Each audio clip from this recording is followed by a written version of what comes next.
Queria pedir para você abrir a sua Bíblia, então, em Marcos, capítulo 10.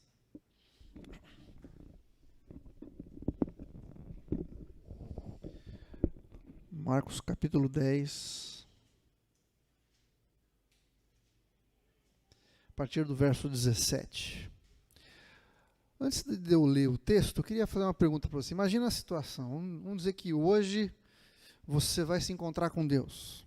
Está na porta do céu e Deus pergunta assim para você: por que eu deveria deixar você entrar aqui?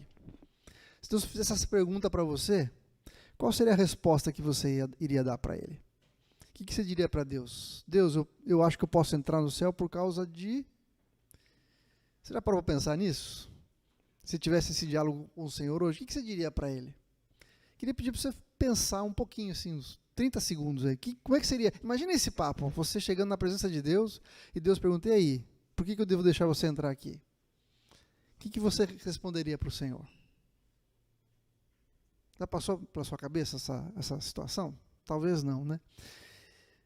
Eu posso te dizer o seguinte, que 99% das pessoas responderiam alguma coisa para Deus do tipo: ah, Deus, eu ia na igreja.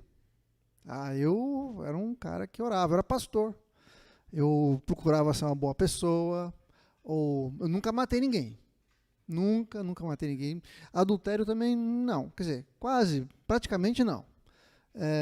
Também não era meu costume roubar. Será que era isso que iria colocar você para dentro? Qual que seria a resposta que a gente deveria dar para o Senhor, para Deus, quando Ele perguntasse isso para a gente? Com certeza, a gente iria dizer para Deus: Senhor, eu não posso entrar aí por um dos meus méritos, não. Mas Jesus pagou o preço para mim.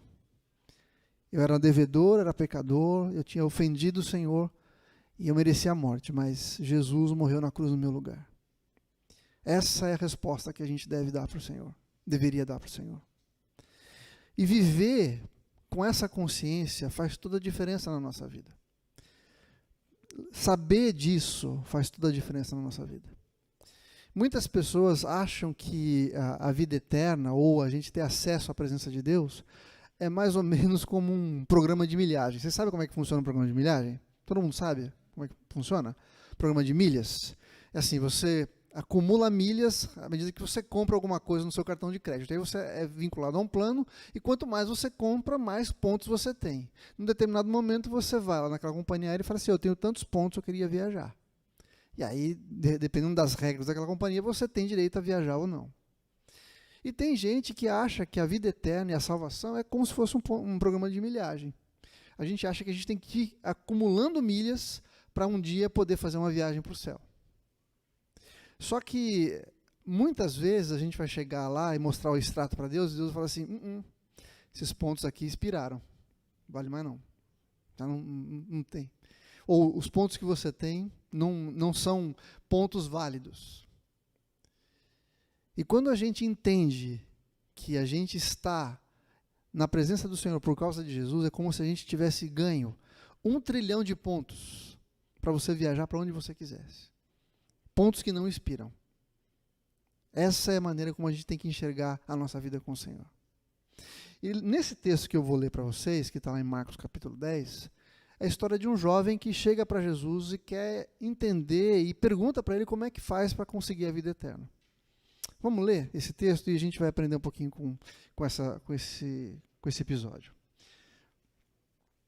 Então, Marcos capítulo 10, verso 17 em diante diz assim: E pondo-se Jesus a caminho, correu um homem ao seu encontro e, ajoelhando-se, perguntou-lhe: Bom mestre, que farei para herdar a vida eterna? Respondeu-lhe Jesus: Por que me chamas bom? Ninguém é bom senão um, que é Deus. Sabes os mandamentos: não matarás, não adulterarás, não furtarás, não dirás falso testemunho, não defraudarás ninguém, honra teu pai e tua mãe. Então ele respondeu: Mestre, tudo isso tenho feito e observado desde a minha juventude. Jesus, olhando para ele, o amou e disse: Só uma coisa te falta. Vai, vende tudo o que tens, dá aos pobres e terás um tesouro no céu. Então vem e segue-me. Ele, porém, contrariado com esta palavra, retirou-se triste, porque era dono de muitas propriedades. Quando a gente lê esse texto, se a gente lê ele meio desatento, a gente pode correr o risco de achar que o ponto central desse texto, desse episódio, é o fato de você ter que vender tudo e dar aos pobres.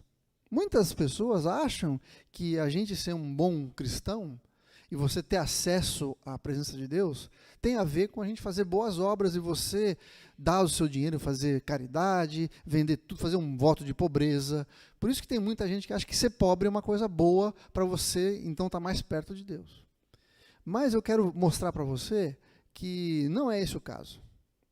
Embora a Bíblia fale desde do começo até o final que a gente deve se preocupar com aqueles que passam necessidade e que não deveria haver pessoas entre nós que passam necessidade, porque a gente deveria repartir aquilo que a gente tem, esse não é o ponto central. A gente vê na lei do Senhor que as pessoas eram proibidas de colher toda a sua colheita. Aquele que tinha uma colheita era obrigado a deixar um pouco da sua colheita no campo para aqueles que não tinham uma colheita. Então eles podiam pegar daquilo e sobreviver daquilo que era separado para eles. Então, o cuidado com o pobre, o cuidado com o necessitado faz parte da nossa vida com Deus. Mas não é isso que nos garante acesso à presença de Deus. E eu quero mostrar por que esse texto não fala a respeito disso. Então eu queria dividir essa palavra em algumas questões. Não? Então a primeira coisa é que eu queria falar um pouco sobre essa pessoa que se aproximou de Jesus. O texto diz, não em Marcos, mas nos textos paralelos de Mateus e Lucas, diz que ele era um jovem. No texto de Marcos e Lucas diz assim, replicou-lhe um jovem. Então quando quando o jovem responde para Jesus, os autores da Bíblia falam que era um jovem que estava respondendo. Então, ele era um jovem que era rico, e no texto de Lucas diz que ele era uma pessoa importante, era um homem de certa importância. E a palavra para importante ali, homem importante, era arcos, ou seja, era um governador, uma pessoa que tinha algum tipo de autoridade. Na Bíblia em inglês, eles chamam de ruler, uma pessoa que tinha autoridade, que era responsável por determinar as leis ou de operar as leis. Então era um rapaz jovem, muito rico e que tinha muita autoridade. E além disso, ele era um homem que, segundo o relato dele, era uma pessoa religiosa.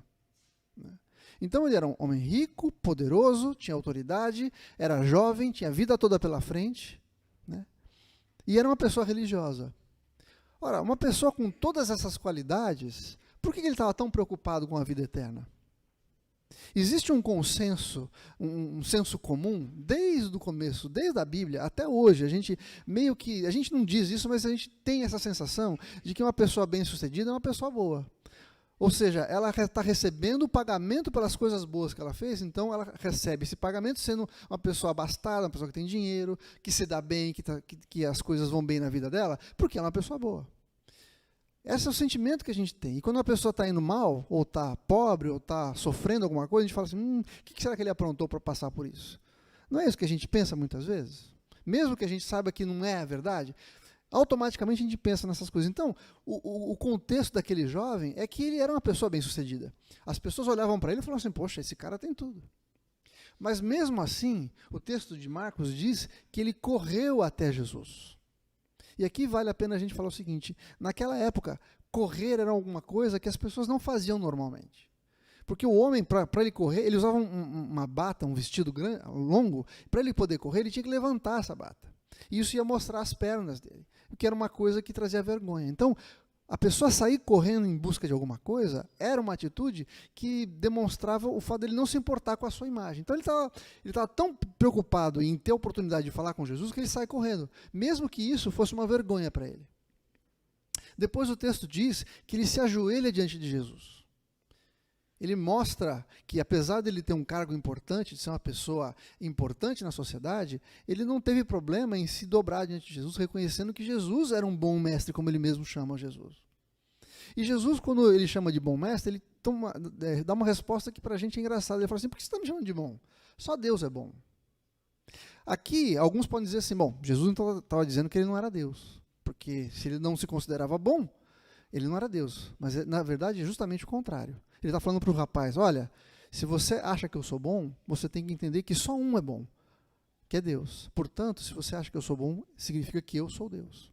E aquilo que eu vou falar para você tem um peso muito grande, porque afinal de contas é Deus quem está falando com você. Faz sentido? Deu para entender o raciocínio aqui? Tá. Então o que Jesus fala para ele? Bom, você sabe os mandamentos. Você sabe o que tem que fazer. E aí Jesus cita alguns mandamentos para ele. E se a gente olhar direitinho, com atenção, a gente vai ver que os mandamentos que Jesus cita para ele são aqueles que têm a ver com o relacionamento entre pessoas. De 10 mandamentos, em 2 tábuas, uma das tábuas falava dos mandamentos que tinham a ver com o nosso relacionamento com Deus.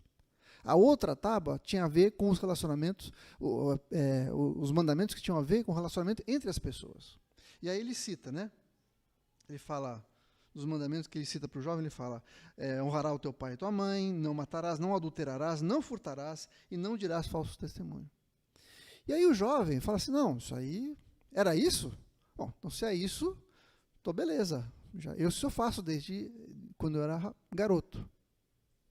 Agora, Jesus, quando ele aponta para esses pecados, para esses mandamentos, ele sabia que no fundo aquele jovem não cumpriu os mandamentos. Porque em um outro momento, ele fala a respeito dos mandamentos, lá em Mateus capítulo 6, no Sermão do Monte, ele fala alguma coisa a respeito dos mandamentos. Ele diz assim,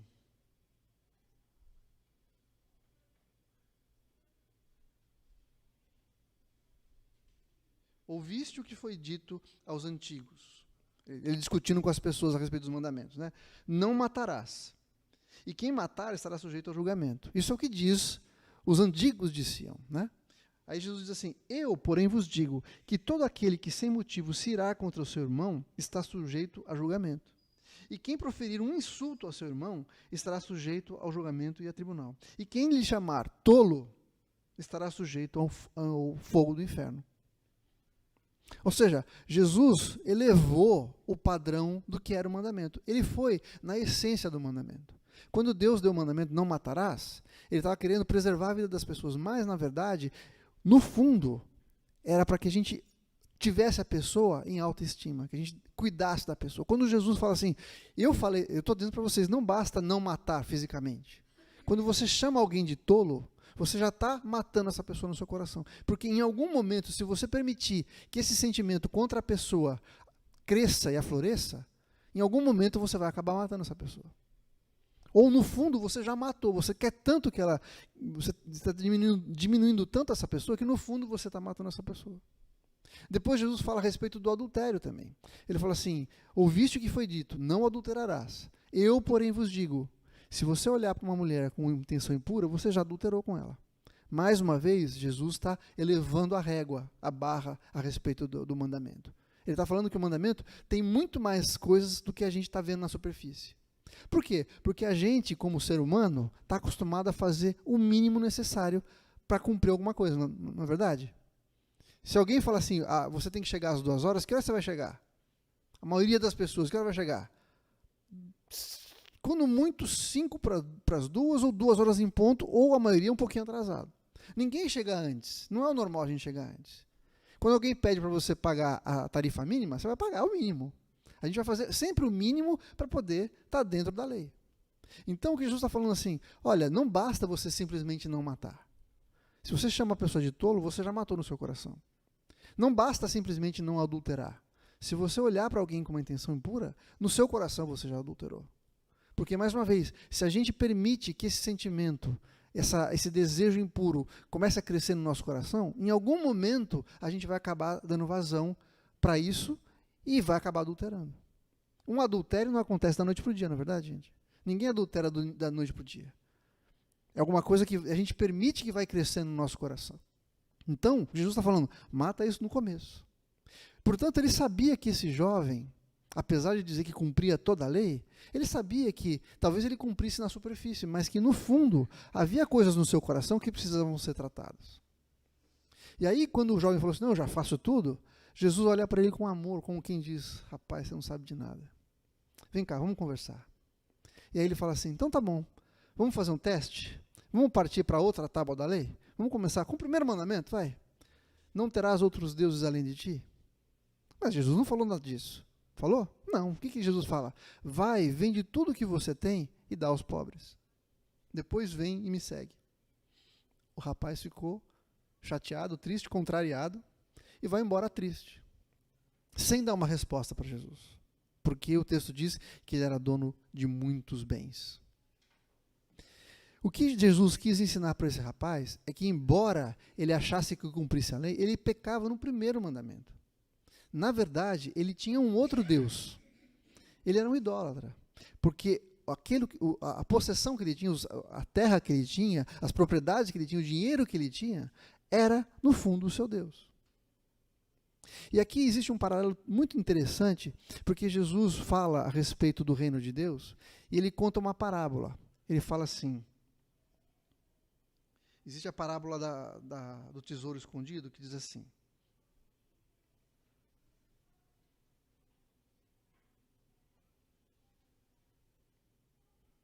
preciso organizar melhor meu esbocinho aqui, gente, desculpa.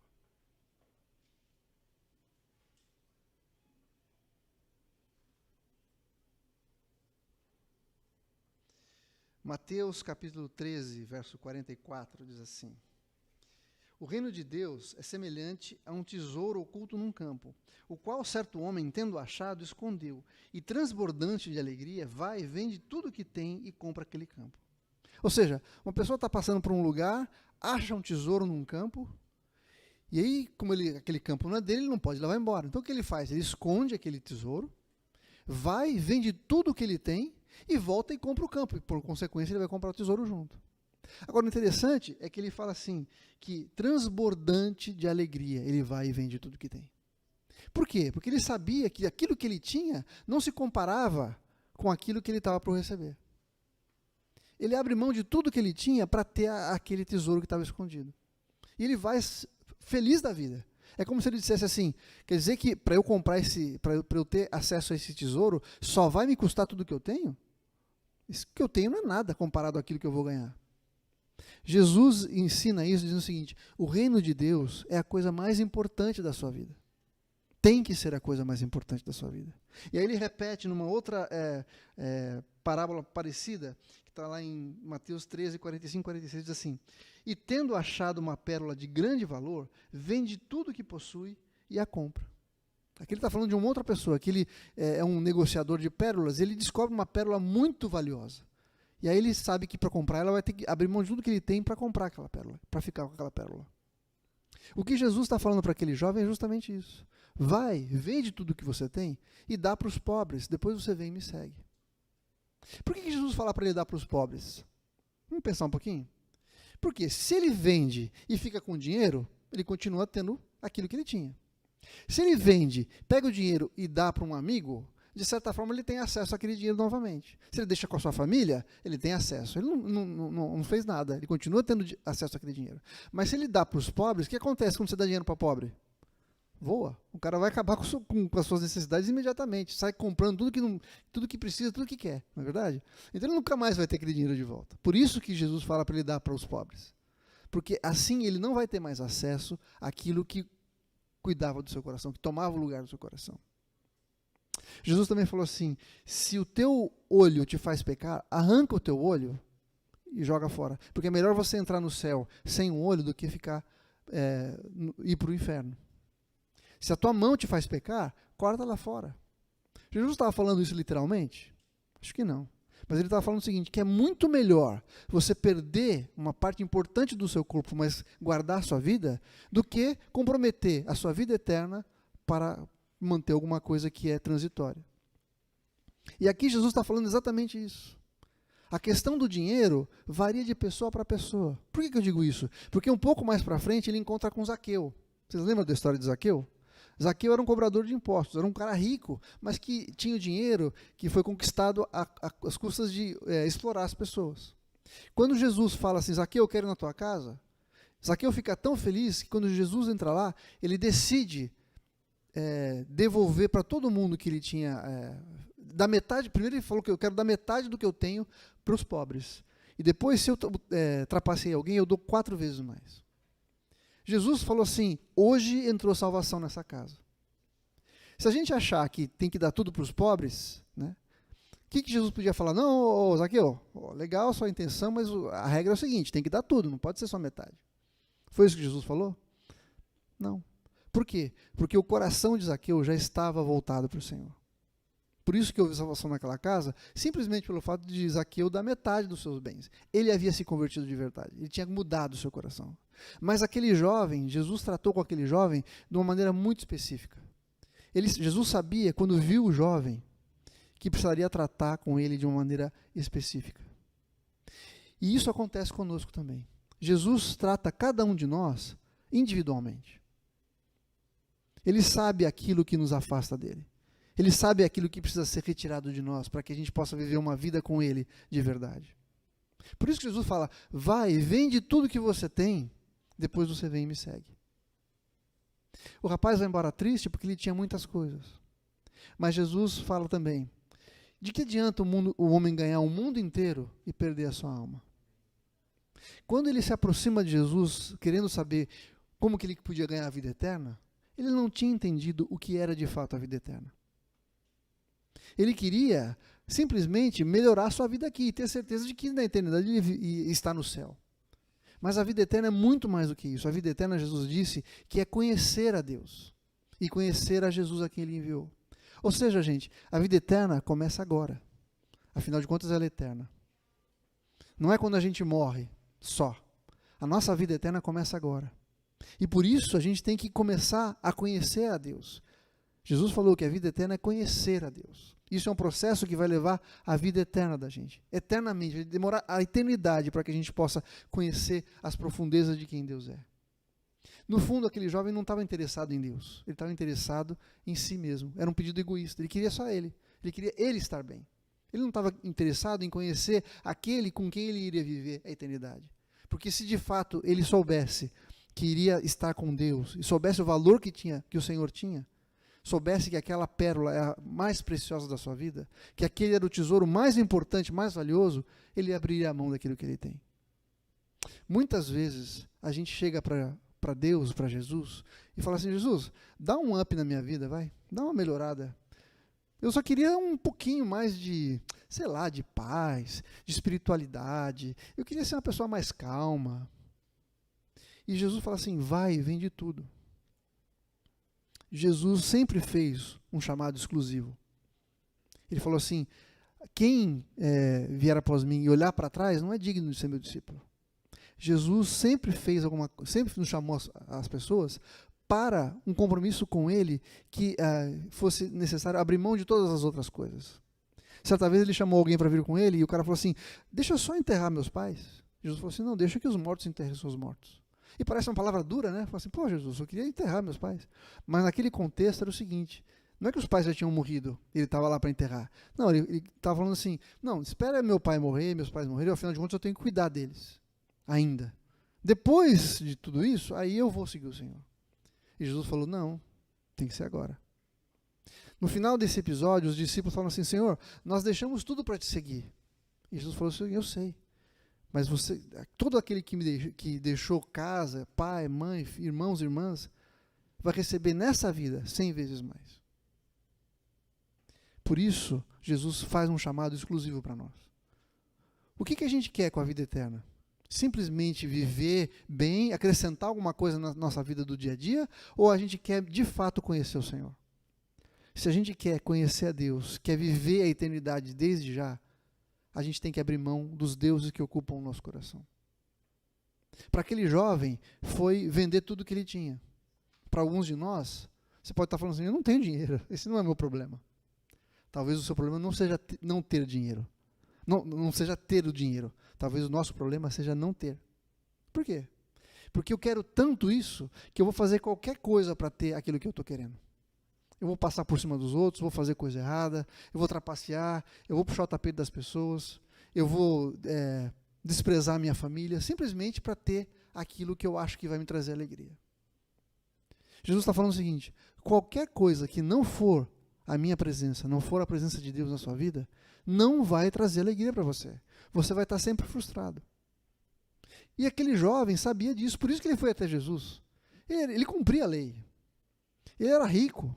Ele era poderoso, mas ele sabia que faltava alguma coisa. Ele sabia que ele precisava de uma resposta de Jesus. E o mais engraçado é que quando Jesus dá a resposta para ele, ele vira as costas e vai embora. A gente muitas vezes se aproxima de Jesus e fala assim, eu quero te seguir, mas do meu jeito, tá? Eu vou fazer como dá. Não vou seguir tudo, né? Afinal de contas, a gente está numa sociedade mais moderna, né, Jesus? Não dá para seguir aquelas coisas do passado. Onde já se viu, por exemplo, sexo só depois do casamento? Não, Jesus, não é bem assim. Ser casado com uma pessoa só? Não é bem assim. Hoje as coisas estão diferentes. E Jesus fala, não, você quer me seguir? Vai e vende tudo. Depois você vem e me segue. E nessa frase de Jesus, tem um outro componente que é muito importante. Jesus não quer simplesmente que você vá se livre daquilo que te atrapalha. A segunda parte do mandamento de Jesus é, vem e me segue. Uma vida eterna com Deus depende do relacionamento diário com o Senhor. Não dá para a gente cumprir um monte de regras e não ter relacionamento com Jesus. Buscar o Senhor todos os dias, andar com Ele, ser um discípulo dEle. Muitas pessoas se valem das obras, que é como eu falei no começo, né? Não, eu oro, eu leio a Bíblia, eu vou na igreja, eu sou uma pessoa honesta, procuro ser uma pessoa correta, achando que isso é suficiente para ter um relacionamento profundo com o Senhor. Não basta isso. Não basta eu ser bonzinho. Não basta eu ser bom na média. Não basta eu ser bom comparado com os outros. Aliás, isso é uma das coisas que Jesus quer dizer quando ele fala assim, só um é bom, é Deus. Quando a gente fala que alguém é bom, você está automaticamente comparando com a maioria, não é isso? Não, fulano é uma boa pessoa. Por quê? Porque ele age direitinho, ele faz bem para mim, ele me abençoa, ele é um cara que anda correto. Mais do que os outros, por isso que eu acho que ele é bom. Mas a bondade é um valor absoluto. O absoluto da bondade é Deus. Deus é aquele que é a referência de bondade. Portanto, não basta eu querer agir achando que eu estou sendo bom, cumprindo os mandamentos do Senhor, se eu não tiver um relacionamento com Ele. Se eu não abrir mão daquilo que tem ocupado o primeiro lugar no meu coração. E eu já falei isso uma vez para vocês. Se eu quiser saber o que ocupa o primeiro lugar no meu coração, tem uma dica fácil. Para onde vai o meu tempo e o meu dinheiro? Onde eu gasto o meu tempo? Onde eu gasto o meu dinheiro? O que ocupa o meu pensamento? O que eu sonho em ter, ou fazer, ou em ser? O que ia me deixar arrasado se eu não conseguisse? Ou se eu perdesse? Isso está ocupando o lugar do Senhor. Quando Jesus fala, vai, vende tudo que você tem, Ele está falando, abre mão desse sonho que você tem, desse objeto que te traz segurança, porque a única coisa que pode te dar segurança e alegria plena, independente de qualquer coisa, é o próprio Deus. Jesus mostrou que aquele jovem não amava Deus sobre todas as coisas. Ele não cumpriu o mandamento mais importante, que é amar a Deus sobre todas as coisas. Ele não guardava Deus num lugar especial. Ele não tinha Deus como o seu maior tesouro, a coisa mais preciosa na sua vida. E Jesus teve que mostrar para ele, através disso, vai e vende o que você tem. Depois você vem e me segue. Jesus está falando hoje para a gente. O que está te prendendo? O que está ocupando o primeiro lugar na sua vida? O que está impedindo você de se entregar de fato para uma vida com Deus? Muitas pessoas se aproximam do Evangelho e falam assim, olha, é legal esse negócio de ser crente, de Jesus, tudo, mas não sei se é bem assim, viu? Eu acho que vocês não são um pouquinho exagerados. Afinal de contas, só Jesus salva, né? Será que existe de fato um Deus? Será que esse pecado que eu tenho, esse jeito que eu tenho de viver, não é alguma coisa que me afasta de Deus? Será que Deus pode transformar minha vida de verdade? E isso são desculpas que a gente dá, porque no fundo, nada disso impede a gente de crer e ter uma vida com o Senhor. O que impede a gente de se aproximar do Senhor é que a gente quer ter o controle. A gente não quer abrir mão daquilo que a gente gosta. A gente não quer perder o controle e achar que a gente não vai ter a capacidade de resolver a nossa vida. Por isso que o dinheiro é tão importante. Ou a falta dele afeta tanto a gente. Por isso que eu quero ter uma carreira, porque eu vou estar no controle das coisas que eu quero ter na minha vida. E Jesus está falando, abre mão disso. Abre mão disso. troca pela minha presença. Vem e me segue. Anda comigo. Muitas vezes a gente coloca desculpas para não estar com Deus. Questionando a validade da Bíblia, questionando a idoneidade dos pastores, dos líderes. Mas no fundo, o que a gente está fazendo é querendo manter o controle da nossa vida. A gente não quer se adequar àquilo que Jesus tem para nos responder. O jovem foi correndo para Jesus, se ajoelha diante de Jesus, pergunta para ele, mas a resposta entra por aqui e sai por aqui. Porque ele não queria deixar de agir como ele agia. Ele não queria abrir mão daquilo que era importante para ele. Ele não quis trocar um tesouro efêmero, transitório, por aquele que é eterno. A salvação é de graça. Só o Senhor pode nos dar. Todas as outras maneiras de alcançar a salvação são falhas. Eu não consigo cumprir a lei. Na verdade, a lei só serve para mostrar o quanto eu sou mau, quanto eu sou incapaz de cumpri-la. A lei serve de um aio, ou seja, aquilo que indica, que aponta para Jesus, para o Evangelho. Quando Jesus fala, vai, vende tudo e vem e me segue, anda comigo, ele está falando, eu posso te dar aquilo que você precisa. E nessa manhã, o que eu queria falar para cada um de nós aqui, é que a gente precisa tirar os ídolos do nosso coração. Jesus vai falar com cada um de nós de uma maneira específica. Você sabe aquilo que tem impedido você de se aproximar do Senhor, de ter uma vida pessoal com Ele, profunda, realizada com Ele. Ou talvez você não saiba ainda, mas é a oportunidade de falar, Jesus, o que me falta ainda? O que eu preciso fazer? Percebe que a pergunta desse jovem tem a ver com as suas obras? O que eu tenho que fazer? O que depende de mim para eu fazer, para eu ter essa vida eterna? Jesus falou assim, não é com você, sou eu que vou te dar. Mas para isso você tem que abrir mão daquilo que ocupa o teu coração. Depois vem e me segue, anda comigo. Eu tenho vida e vida em abundância para te dar. O Senhor tem essa palavra para a gente hoje. Talvez a gente não esteja como esse jovem, falando assim, falta alguma coisa. O que está faltando? O que eu preciso fazer? Por que eu não tenho a paz que todo mundo fala que a gente deveria ter? Por que eu sinto esse vazio dentro de mim? Por que está faltando isso na minha vida? E Jesus tem resposta para você hoje. Vai, vende tudo. Para aquele jovem, era vender suas propriedades. E para você? E para nós? O que a gente precisa abrir mão?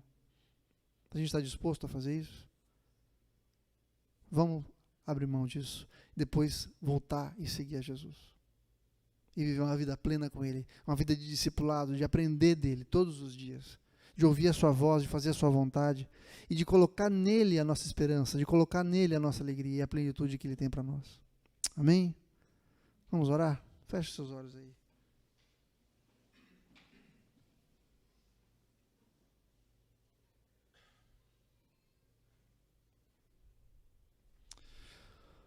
Senhor, obrigado pela Tua palavra que nos revela quem o Senhor é. Obrigado porque o Senhor é o grande tesouro escondido. Obrigado porque o Senhor é a pérola mais preciosa, que nos é dada de graça, mas que não pode competir. Nós não podemos colocar em competição com nada que nós temos, que nós desejamos. O Senhor é o mais importante, por isso temos que abrir mão daquilo que temos, daquilo que desejamos para ter o Senhor. E o Senhor é capaz de suprir cada uma das nossas necessidades, físicas, emocionais, espirituais. O Senhor tem vida e vida em abundância para nós, vida eterna, não pelos nossos méritos, não porque acumulamos pontos que vão ser trocados por uma viagem para o céu, mas porque o Senhor nos concedeu acesso livre à Tua presença. Podemos chegar diante do Senhor e dizer, não é pelos nossos méritos, mas pelos méritos de Jesus. Pai, quero pedir que o Senhor visite a cada um de nós aqui. E que esse vazio, esse sentimento de que falta alguma coisa, seja trocado pela certeza que o Senhor é que nos traz para perto do Senhor. Pelo sangue de Jesus, pelo sacrifício de Jesus na cruz, por nós. Pedimos, Senhor, em nome de Jesus, que o Senhor fale conosco, que nos ajude a enxergar esses falsos ídolos que têm ocupado o primeiro lugar na nossa vida e têm nos impedido de ter uma vida plena com o Senhor. Queremos sim, Senhor, fazer como aquele que saiu alegre, feliz de vender tudo que tinha para conquistar aquilo que era o mais importante. Não queremos virar as costas para o Senhor como aquele jovem que voltou triste porque tinha muitas coisas a perder e não sabia o que tinha a ganhar, não tinha entendido a oferta de Jesus para ele. Abre os nossos olhos, Senhor, abre o nosso coração. Tira de nós, Senhor Deus, toda dureza, todo impedimento, tudo aquilo que nos impede de enxergar quem é o Senhor. Queremos viver como uma igreja poderosa, uma igreja que conhece ao seu Deus, que entende o Evangelho, que não vive tentando conquistar as coisas para si mesmo, mas que vive tentando trazer glória para o teu nome. Obrigado, Deus, porque nós podemos louvar o Senhor não para conseguir algo, mas porque o Senhor já nos deu tudo o que precisávamos. Obrigado porque o Senhor nos ama não porque somos bons, mas porque o Senhor é bom. Obrigado, Senhor, porque quando aquele jovem se aproximou do Senhor, o Senhor o amou. Isso quer dizer que o Senhor ama cada um de nós também. O Senhor vê as nossas dificuldades, os nossos dilemas, e o Senhor não nos manda embora sem resposta. Muitas vezes a tua resposta para nós é algo duro de entender, de aceitar, mas que vale a pena fazer a tua vontade, porque é o remédio do Senhor para nossas vidas. É a cura do Senhor para o nosso coração, para o nosso espírito, para a nossa alma conturbada tantas vezes, Senhor. Obrigado porque o Senhor tem paz que excede o entendimento para nós. Obrigado porque a tua palavra nos atrai para o Senhor e nos faz enxergar uma nova vida, um novo sentido para a nossa vida. Nós te louvamos e te agradecemos. Eu peço, Pai, que a tua palavra, através do teu Espírito Santo, possa tocar cada coração aqui e transformar as vidas. Que o Senhor tire toda a indiferença, toda a tristeza, todo o sentimento de que talvez não vale a pena, mas que o Senhor se revele a cada um de nós aqui, Senhor, e que possamos olhar para o Senhor e ver o tesouro mais precioso. Não queremos, como diz a tua palavra, acumular tesouros na terra, mas no céu. O Senhor é o nosso maior tesouro no céu. Se o Senhor não estiver no céu, não vale a pena estar lá. Toda a luz, todo o brilho, todo o valor, todo o tesouro está no Senhor. E nós queremos enxergar isso e viver dessa forma, Senhor. Por isso nos abençoa, fala conosco, eu te peço, no nome de Jesus. Amém, Deus. Amém.